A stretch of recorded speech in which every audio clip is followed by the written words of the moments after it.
All right, once I've invited you to speak, you should have a thing that pop up on your phone giving you the opportunity to become a speaker. And once you get that, it'll mute your mic to start with. Okay. And then there you go. Hey, Steve. Hey.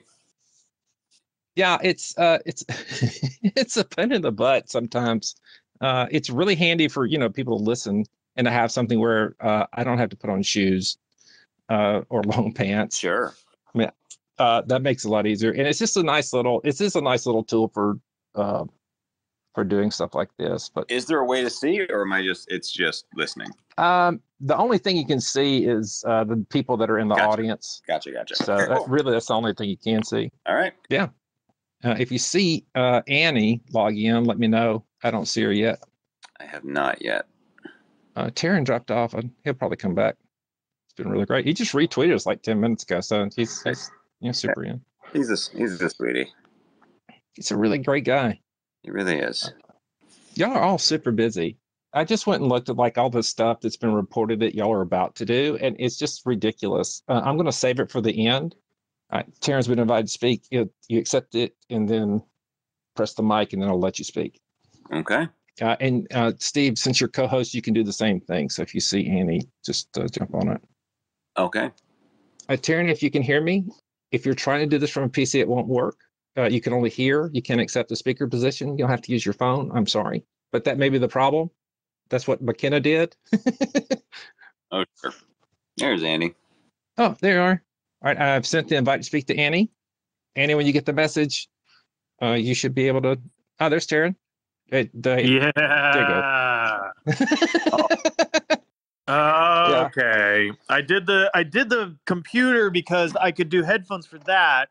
This is just a phone call. Yeah, pretty much. I've noticed that technology has advanced so rapidly that we've gone backwards, and now radio plays / podcasts and phone calls are the most exciting thing. Oh yeah, I'm on a landline right now. Yeah, I'm glad this worked out, because when you asked if you could telegraph in, I was very, very worried. Well, all my pigeons are sick, so that wasn't an option for me. This is my first experience with Twitter Spaces, and you know what? It may be my last. I'm sorry for literally everybody else, Dan. No, it's actually, it worked out really well once we got going with McKenna and Joel, but it does take a second to get used to it. Twitter Spaces is their attempt to box out on Clubhouse, yeah? Yeah, or what is it, House Party? That one too? Discord. I thought House Party was for games. Oh, see? Which might not have been a bad idea. Okay, she's got to put the okay. Let me send her a quick message. How have you been, Taran? I've been good, dude. How are you? I'm man. Happy holidays. Happy holidays. I imagine you're having a good, a fun sports year with your brain. It started real strong and fun, and then it was miserable for the month of November, and then it got fun again on Sunday, and now it'll be really stressful on Monday. Oh, yeah.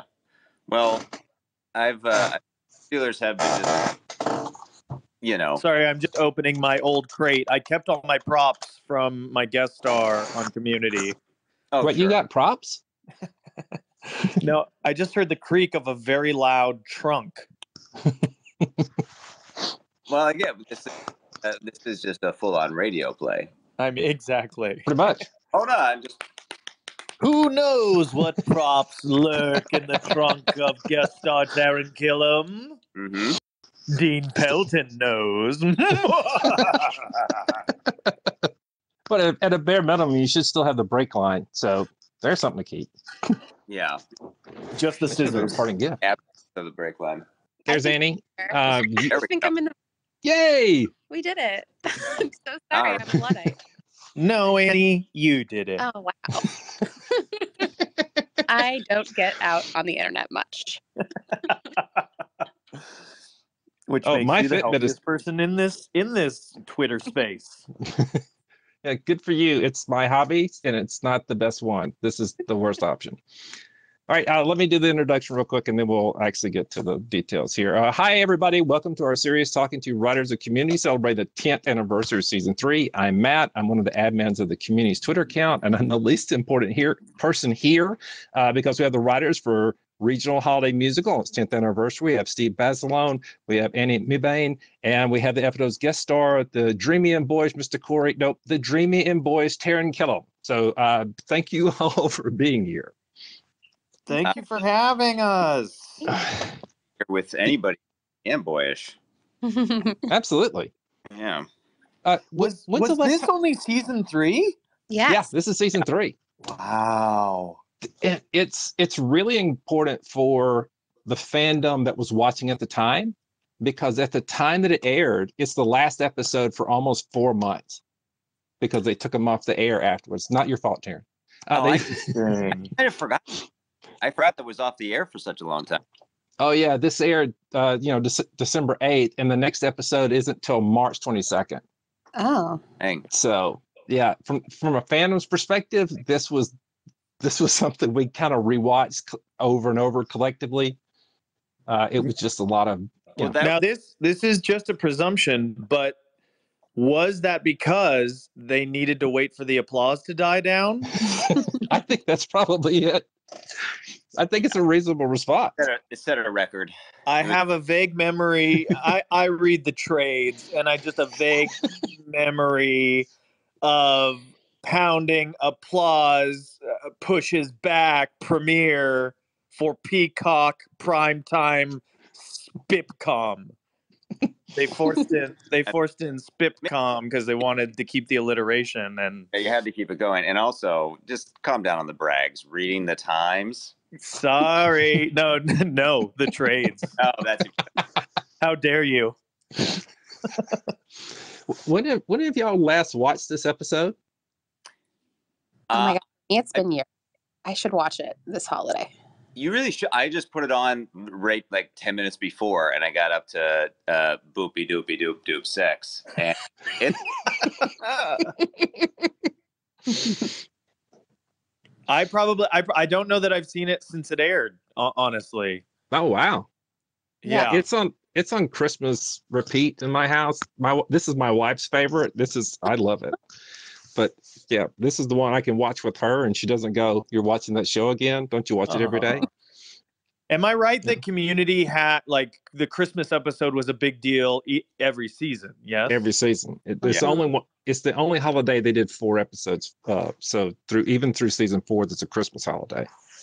So yeah, no, it's well, they did Halloween too, but I mean, Christmas is the big one because the episode before is puppets.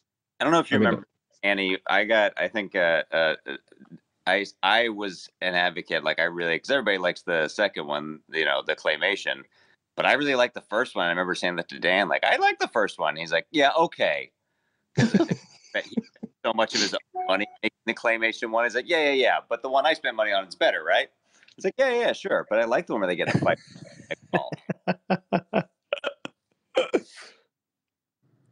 No, so claymation was before this one? Oh yeah. Season 2. God, I have seen everything because I love this show. I mean, that's basically how I got on it. Was two of the like co-showrunners, Neil and Garrett, I'd worked with years before. Found out they were working on this show, and I was such a fan that I pretty much begged them to put me on it. But my timeline is so askew.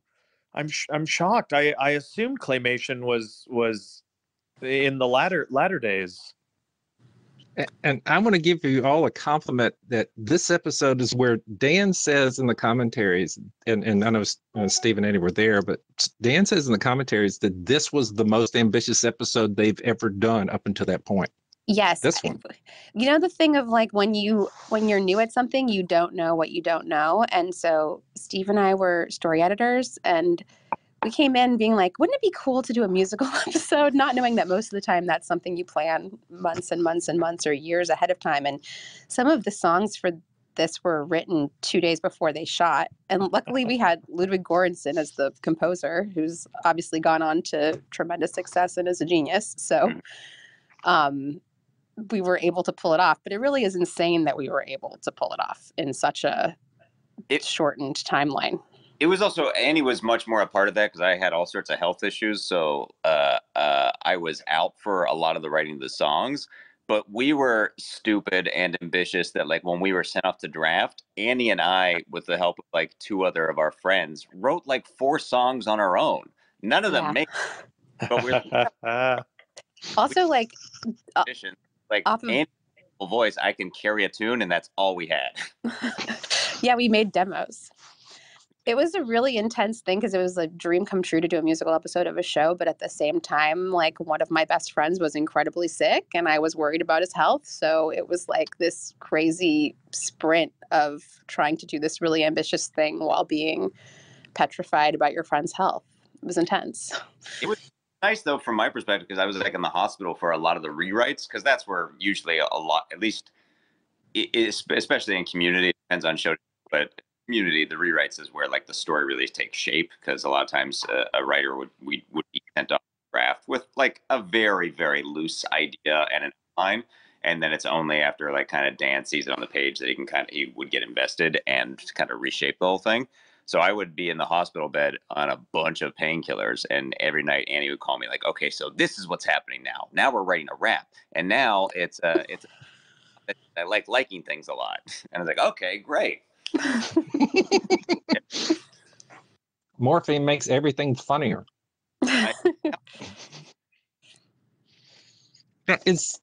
No, I wanted to point that out because when Dan says this, y'all have already done a zombie episode with an ABBA soundtrack on top of Remedial Chaos Theory. So to call this the most ambitious, I think is a incredibly high praise, and I just want to make sure that everybody heard that.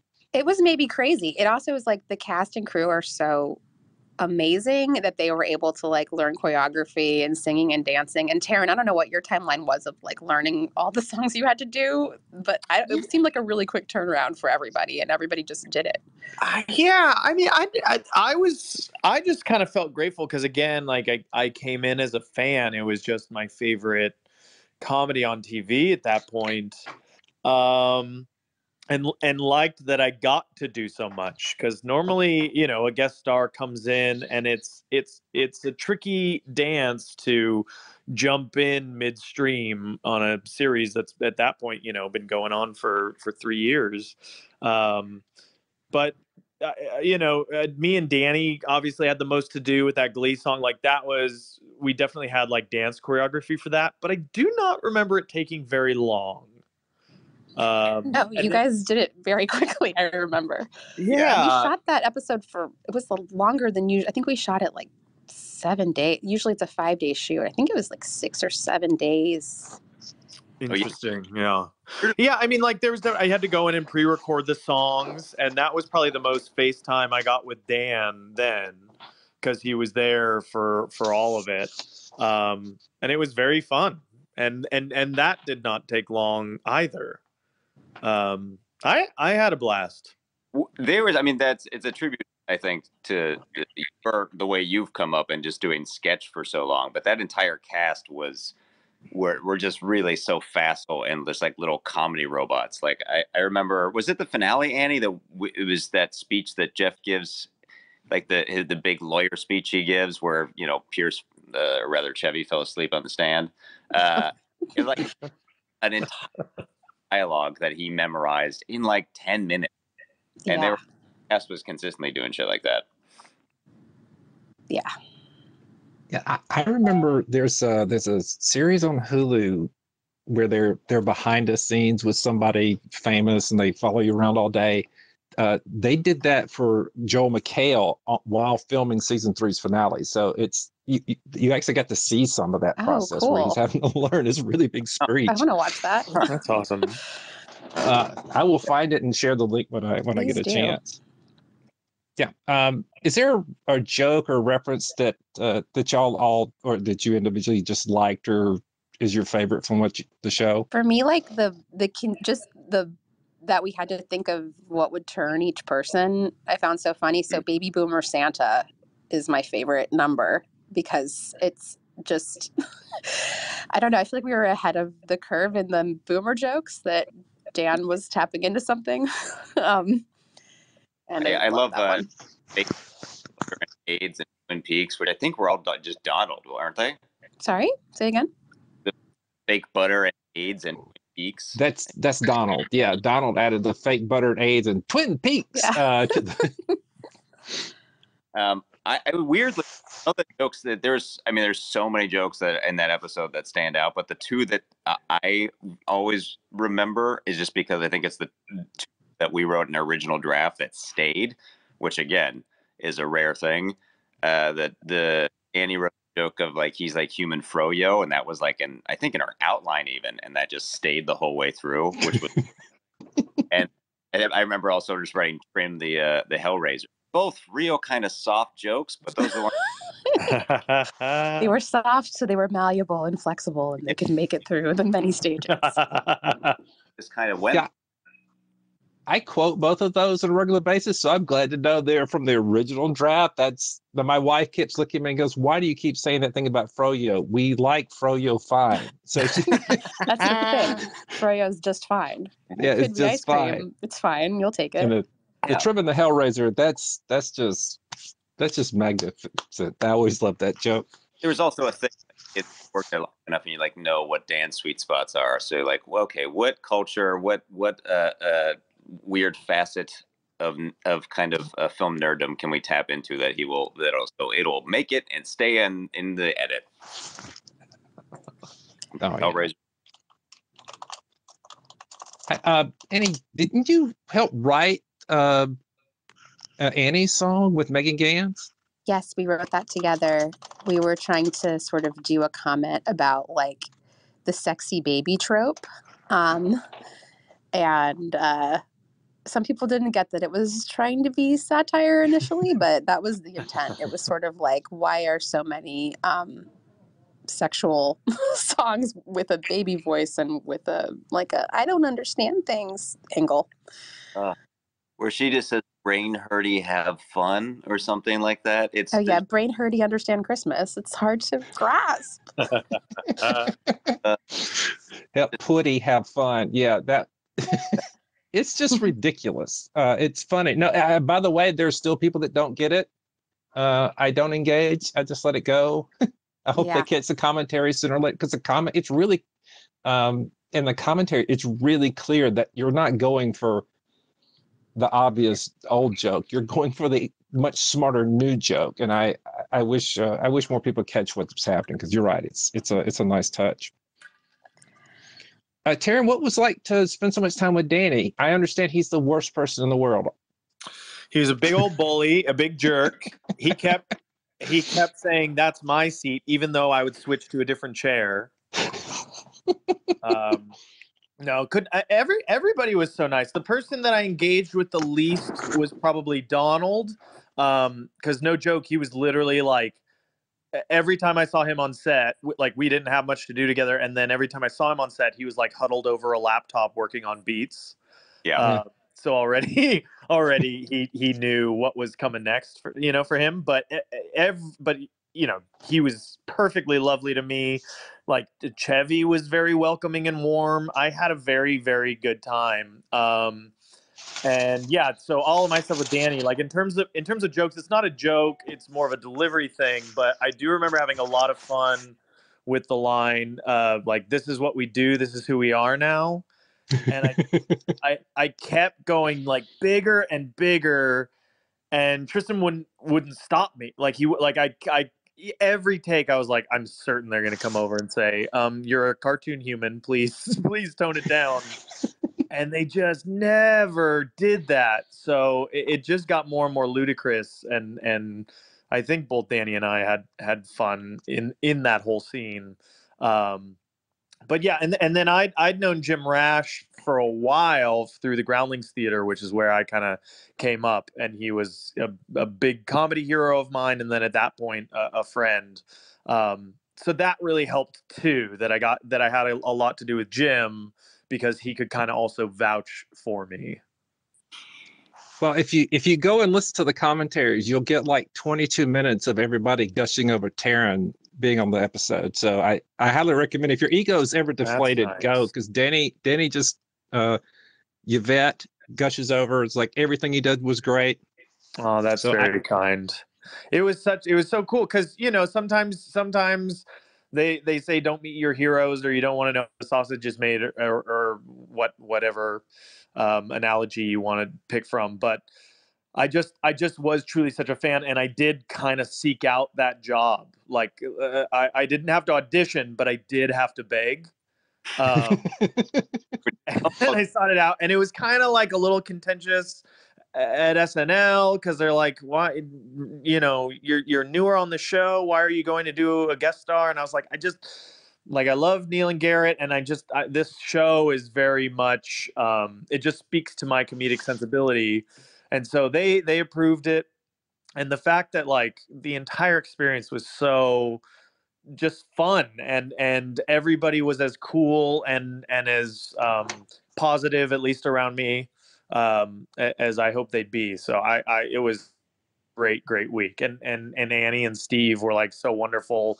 I reached out to them like months later to try to work on an idea with them, just because it was that positive of an experience. Oh yeah, How about that? if y'all ever do Would that, love to see that I'm outline, watching. guys. Whenever you're ready. We're just and I can't even remember what it was. I can't even remember. you said about I cartoonish think Andy dropped off. I'm sorry. because I just watched, but the act one below where you're just kind of thanking Danny and you're like, thank you. And then you just take this sinister, most cartoonish turn. It's like Yes. if you had a pencil thin mustache, it would. Yeah. It was a lot of full Grinch. He was an insane person, but everybody on that show was pretty insane in one way or another. So Yeah.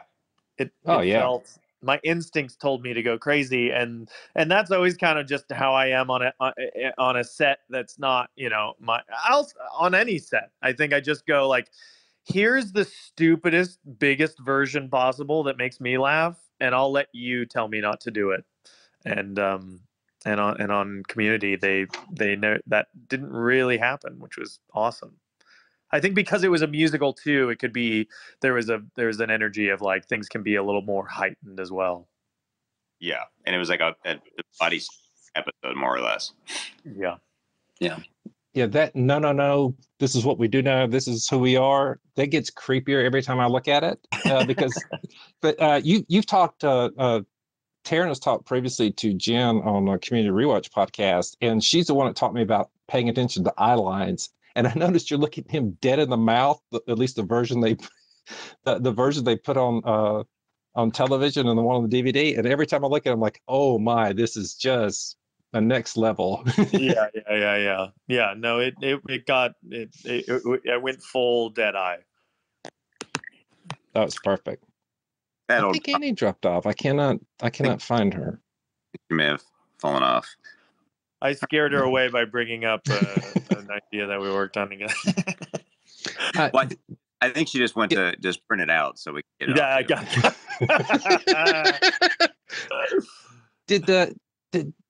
Terry, did you know that Dean Pelton was named after one of your college roommates? Yeah, not Mike. We were never roommates, but Dean. Okay. Dean was. We went to UCLA together, and we were both in the theater department. Although Dean eventually transferred to USC to the film department there, and I was in like one of his like end quarter student films. But yeah, like from the outset, when I heard the character named Dean Pelton, I was like, "That's so funny! I actually know a guy named that," and very quickly was informed that like, no, that's literally what it was taken from. Because I think Dean did stuff at Channel 101, and that's how he knew Dan. That stands. Yeah, Dan was very integrated into that community, so it makes sense. Yeah, that was where my first awareness of Dan was through 101 and like, Yacht Rock, and they had like there's like a Voltron kind of series that they did in cardboard boxes. But that was the real hip thing for a while there. Kind of like just as YouTube was emerging, but before Lazy Sunday was put up on it, and it kind of blew up because the Lonely Island guys were doing Channel 101 stuff as well. So yeah, that was a pretty hot breeding ground for comedic ingenuity. Yeah, isn't that where Heat Vision and Jack came from? So my understanding is that because of Heat Vision and Jack, they created Channel 101. Okay. I may have it wrong, but I think it was like we shot it like he got to make the dumbest, craziest, funniest pilot ever, and then nobody got to see it. Yeah. So he was, I think, and then so Dan and I forget who the fellow co-creators were, but we're like, well, why don't we just create our own pilot process so that crazy stuff like this can happen? Maybe I'm wrong, but I think that's how it came. You're right. I think it was like that. I was just arriving when that was like getting off the ground and going to a few of those parties, and they're always very fun. Yeah, Toy Tie on Vine. Yeah. Oh, it's all next level ridiculous. If nobody's seen Channel 101, just go consume Randall Parks and a bunch of them. He's hilarious. I did one of Randall's Dr. Miracle episodes with my wife, actually. We play a married couple. Dr. Miracle. You don't ever get to do that. At least not on camera. No, more and more. But with that one, Dr. Miracles was Randall Park's Channel 101 series that he submitted, and he was a doctor who could perform miracles, like any terminal illness, any oddity, prescribed life-threatening oddity. He had a way to cure it, but the way was you had to swallow his semen. That sounds like he killed a lot of people. You'd think, but chose it. People want to live. People want to live. It's really popular. Yeah. Well, hey, I know I hope Annie gets back for it. That's over. I know I've kept you past the time you said you could, and I appreciate it. So I want to just take a real quick moment to thank you all for this. This fandom has never been larger, more vibrant. There are people still drawing Troy and Abed stuff almost like every day and sharing it and looking for people who are fans. And there's new people every day who just finished the series for the first time. And y'all still being just absolutely lovely people and sharing your time for them. I can't thank you enough on their behalf. I did want to point out y'all are about to do, all of you are just insanely busy. Steve's got a new show with Julie Bowen. That's being kind. Does it have a name yet? Pilot. No, there's no name. It's okay. It's in the embryonic stage, but hopefully we'll see. Okay. It's she knows about television, so I think it's a really good shot. And if you haven't seen Steve's directorial debut in Long Weekend, it's currently on Stars, or you can just pay for it and buy it. Steve would probably like that too. Congrats to Taran for renewal of Nature Cats for like 2 more seasons on PBS. I saw that was just back in the summer. Thanks. Yeah, that was fun. And funnily enough, with relation to the Christmas episode of Community, I did. I don't know. This is quickly becoming my brand, but I did the Christmas episode of Mr. Mayor, which actually airs next Wednesday, December 15th. That's and all I play a crazy weirdo, sort of like hypnotist guy. So it's very much, the Mr. Rad energy is alive and well. Oh, and getting to play with Ted Danson, it sounds like a dream. He's a freaking icon, and he's a dream, and and you want to breathe in his air because it's just pure class. He exudes classy air. He really does. Yeah, it was very fun, and getting to talk to Holly Hunter about Raising Arizona stories was like that. They could have paid me just with that. Ooh, yeah, but they didn't. They paid me with money. That sounds great too, but the Raising Arizona's, I think I've seen that 30 times.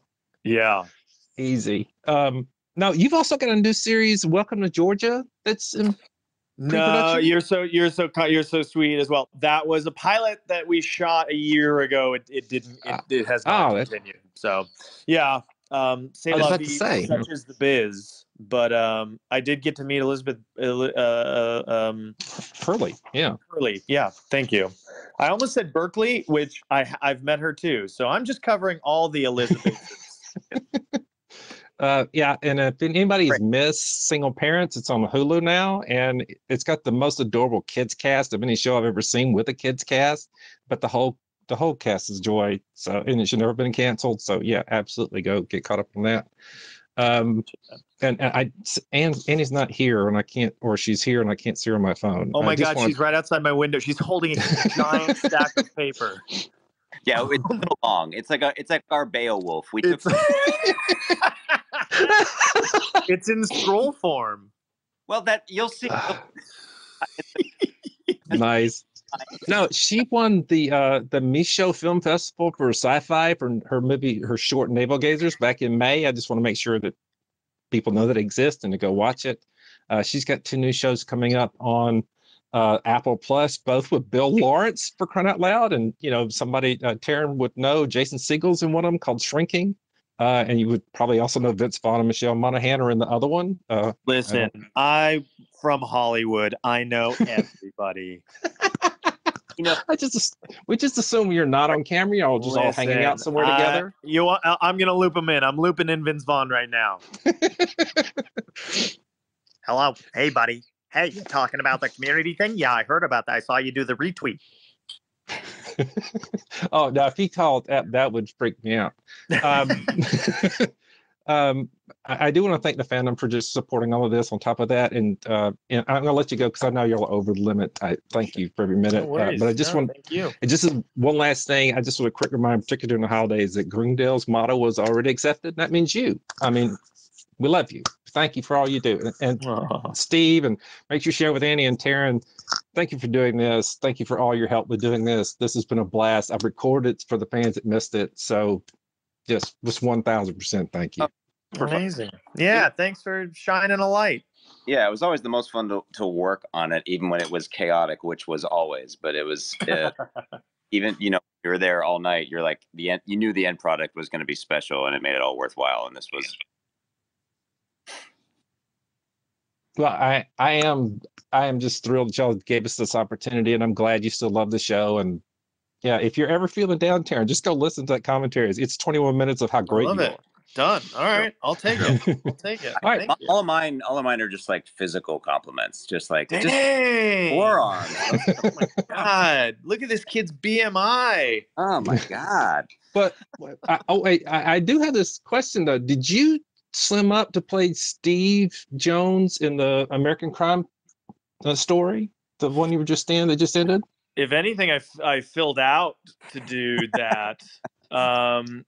Yeah, I did. I sort of relaxed my caloric intake. So no, that was probably the heaviest I've ever been, honestly. Oh wow! Well, see, I just watched the last one you were in the last week or so, and I thought he looks smaller than Single Parents, and damn. Maybe you should go back to mullets and pleated blue jeans because it was a good look. It's so svelte. See, now I don't even have to listen to the commentary.